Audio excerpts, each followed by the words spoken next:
Section 2. La providence de la restauration sous la conduite de Moïse. 2.1.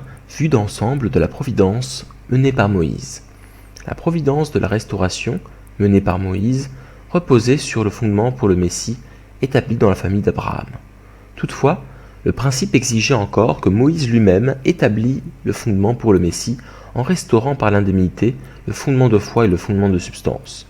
Chaque fois que la figure centrale de la providence change, la nouvelle figure centrale ne peut hériter la mission providentielle sans d'abord accomplir par elle-même une responsabilité semblable. En outre, dans ce cas, le fondement devait être posé à nouveau du fait que le niveau de la providence s'était étendu d'une famille à une nation.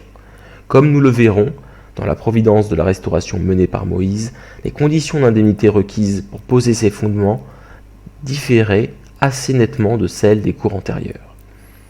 2.1.1 Le fondement de foi.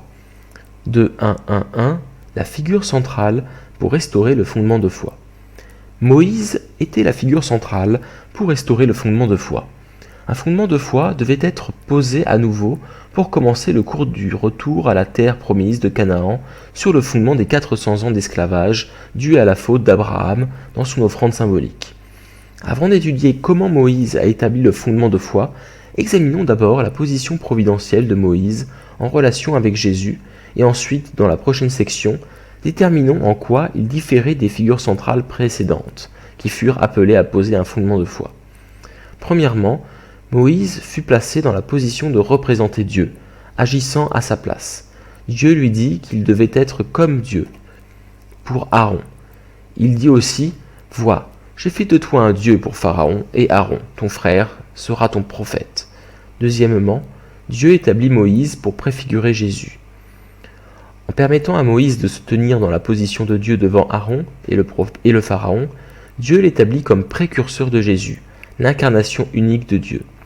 En préfigurant Jésus, Moïse ouvrit en pionnier le chemin que celui-ci emprunterait un jour, tout comme Jean le Baptiste après lui. Moïse devait rendre droit le chemin pour Jésus. Comme descendant de Jacob, qui avait établi le fondement pour le Messie, Moïse put servir de figure centrale dans l'ère providentielle de la restauration. Dans son chemin providentiel, il put s'appuyer sur la tradition et les actes de son ancêtre Jacob. Leurs deux cours servirent de modèle au chemin que Jésus suivrait plus tard. Moïse se tenait aussi sur le fondement que Joseph avait établi lors de son entrée en Égypte.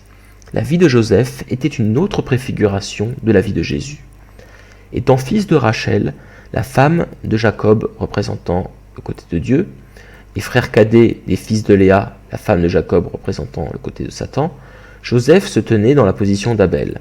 Il échappa de justesse au plan de ses frères aînés visant à le tuer, et lorsqu'il fut vendu à des marchands, il entra en Égypte comme esclave.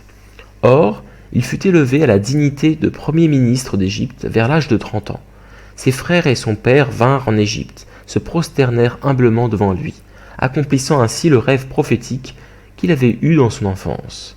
Sur le fondement de cette victoire providentielle, les Israélites entrèrent en Égypte où ils entamèrent une période d'épreuve visant à couper leur lien avec Satan. Le cours de Joseph préfigurait celui que Jésus suivrait plus tard. Après être venu dans le monde satanique, Jésus allait endurer un chemin d'épreuve et apparaître comme roi des rois à l'âge de 30 ans. Il lui faudrait amener tous les êtres humains, y compris ses ancêtres, à se soumettre à lui, couper tout leur lien avec le monde satanique et les restaurer vers la sphère de Dieu. La petite enfance, l'enfance et la mort de Moïse préfiguraient aussi le cours de Jésus. Dès sa naissance, Moïse courait le risque d'être tué par le Pharaon. Après que sa mère l'eut élevé en cachette, Moïse fit son entrée au palais du Pharaon et grandit en toute sécurité au milieu de ses ennemis. De même, Jésus naquit dans des circonstances qui lui faisaient courir le risque d'être tué par le roi Hérode. La mère de Jésus le prit, s'enfuit avec lui en Égypte et l'y éleva en cachette. Après la mort du roi Hérode, elle le ramena en Galilée, où il grandit en toute sécurité au milieu de ses ennemis. Après la mort de Moïse, personne ne put localiser l'emplacement de son corps. Cela préfigurait ce qui adviendrait du corps de Jésus après sa mort. Par tous ces aspects, le cours de Moïse pour restaurer Canaan au niveau national était le modèle du cours de Jésus pour restaurer Canaan au niveau mondial. Et comme on l'a mentionné plus tôt, La Bible atteste par les paroles de Moïse et de Jésus que Dieu dévoila par la vie de Moïse un modèle pour Jésus, préfigurant ainsi le chemin que Jésus emprunterait dans le futur. 2.1.1.2 L'objet conditionnel pour restaurer le fondement de foi. Moïse n'occupait pas la même position que les figures centrales antérieures, qui s'étaient vues confier l'établissement du fondement de foi. À la différence d'Abel, de Noé et d'Abraham, Moïse n'eut pas besoin de présenter une offrande symbolique. Au lieu de cela, il put restaurer le fondement de foi par sa simple obéissance à la parole de Dieu en traversant un cours sur la base du nombre 40 pour se séparer de Satan. Il y a 3 raisons à cette différence. Premièrement, Moïse s'appuyait sur le fondement des 3 offrandes symboliques réussies par Abel, Noé et Isaac. Ils avaient mené à bien la providence sur la base des offrandes symboliques. Deuxièmement, les offrandes symboliques étaient les objets conditionnels rendus nécessaires comme substitut de la parole, car nos premiers ancêtres ayant perdu la parole de Dieu au moment de la chute, les êtres humains n'étaient plus en mesure de recevoir sa parole directement. Par conséquent, durant l'ère providentielle du fondement pour la restauration, la période d'Adam à Abraham, des offrandes avaient été offertes comme objet conditionnel pour poser le fondement de foi. Toutefois, à l'époque de Moïse, cette ère était parvenue à son terme. L'humanité était entrée dans une nouvelle ère, l'ère providentielle de la restauration, l'ère de l'Ancien Testament, où elle pouvait de nouveau recevoir la parole de Dieu directement. Une offrande symbolique n'était donc plus nécessaire pour établir le fondement de foi. Troisièmement, comme la providence commencée avec la famille d'Adam fut sans cesse prolongée, certaines conditions d'indemnité étaient nécessaires pour restaurer les périodes providentielles souillées par Satan. En posant le fondement de foi, Noé dut passer par un cours sur la base du nombre 40 pour se séparer de Satan, tout en vivant dans l'arche. Abraham put présenter l'offrande symbolique pour poser le fondement de foi seulement après la période précédente de 400 ans. Ayant ainsi pour fondement un cours sur la base du nombre 40 pour se séparer de Satan, les Israélites souffrirent pendant 400 ans d'esclavage en Égypte afin de traverser un cours sur la base du nombre 40 pour se séparer de Satan et restaurer ainsi le fondement de foi réclamé par Satan à cause de la faute d'Abraham. Ainsi, dans l'ère providentielle de la restauration, une figure centrale pouvait poser le fondement de foi en observant la parole de Dieu durant un cours sur la base du nombre 40 pour se séparer de Satan, puisque qu'un objet conditionnel n'était dorénavant plus requis pour lui servir de substitut. 2.1.2 Le fondement de substance. Dans l'ère providentielle du fondement pour la restauration, Dieu avait réalisé l'établissement du fondement de substance familiale. En entrant dans l'ère providentielle de la restauration, Dieu œuvra à l'établissement du fondement de substance nationale. Puisque Moïse était comme Dieu pour le peuple et représentait Jésus, en posant le fondement de foi national, il occupait la position de parent pour les Israélites. Mais en même temps, Moïse était le prophète qui avait la mission de préparer le chemin pour Jésus. Il avait donc la position d'enfant par rapport à Jésus, qui allait venir comme le vrai parent. De ce fait, par rapport aux Israélites, Moïse occupait la position d'Abel comme figure centrale pour le fondement de substance nationale. Rappelons-nous qu'Abel fit l'offrande symbolique en position de parent à la place d'Adam, et fut ainsi en mesure de présenter l'offrande substantielle en position d'enfant. Pareillement, Moïse se tenait dans les doubles positions de parent et d'enfant. En restaurant par l'indemnité le fondement de foi, il était en position de parent. Il assura ainsi la position d'Abel dans le fondement de substance, au cours duquel il était en position d'enfant. Une fois que Moïse eut assuré la position d'Abel, les Israélites, en position de Caïn, étaient censés établir la condition d'indemnité au niveau national pour éliminer la nature déchue par leur obéissance à Moïse. Ce faisant, ils pouvaient accomplir le fondement de substance nationale. 2.1.3 Le fondement pour le Messie.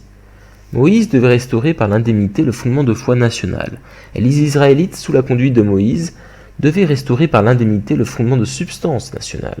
Cela aurait constitué le fondement national pour le Messie et la base pour une nation souveraine où le Messie pourrait venir. Les Israélites auraient alors été amenés à recevoir le Messie, à naître à nouveau de lui, à être lavés du péché originel et à restaurer leur nature originelle en s'unissant à Dieu par le cœur.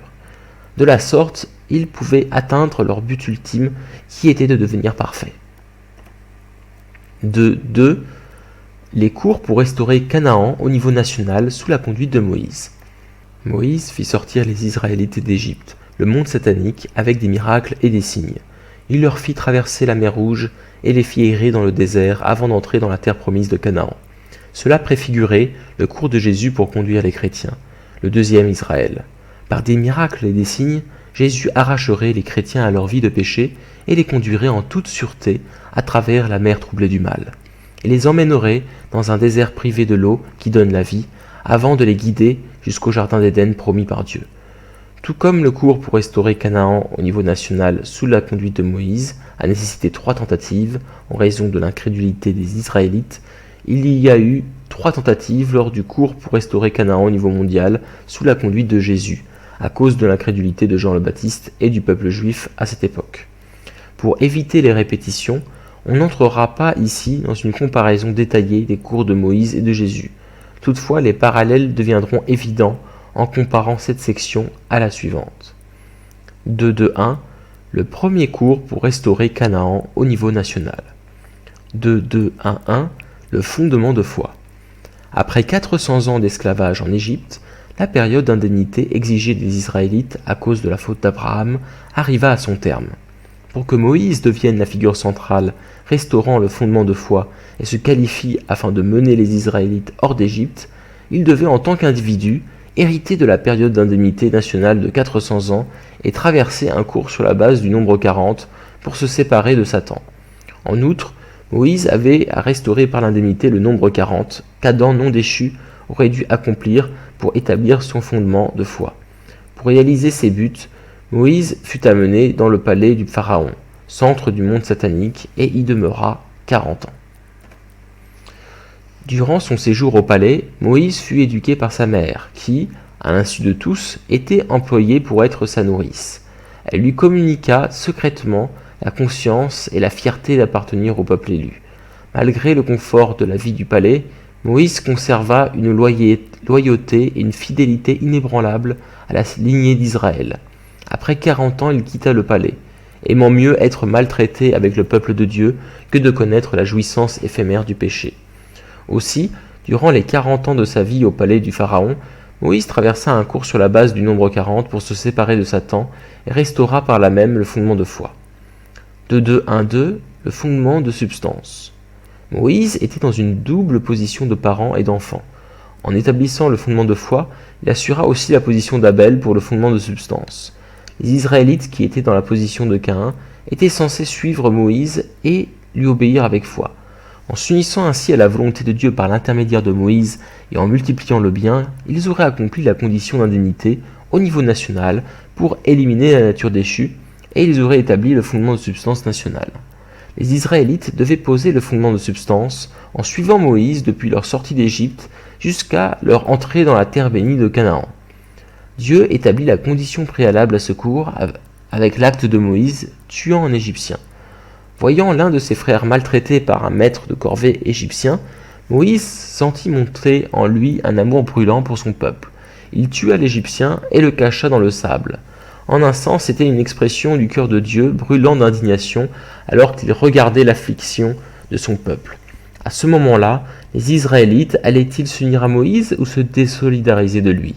C'est ce qui allait déterminer s'ils pourraient ou non commencer leur retour vers Canaan.